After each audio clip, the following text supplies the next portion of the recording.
কেনার পর তোমার আসসালামু আলাইকুম। কিছু রেখে রেখে ওখানে ছোট বাচ্চা বয়স্কদের বসতে দিও।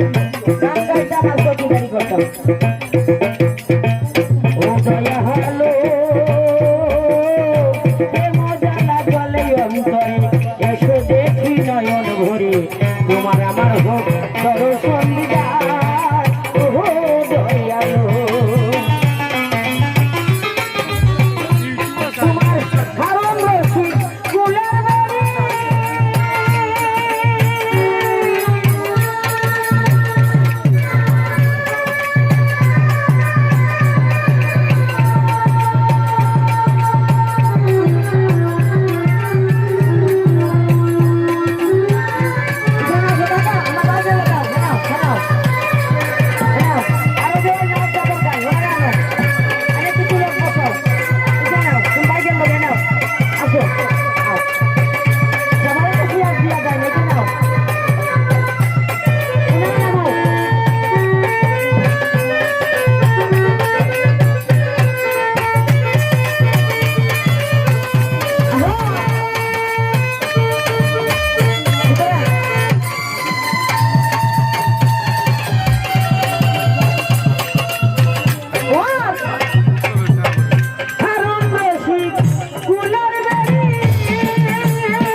আইসো আইসো আসো রে আমার গানের বন্ধু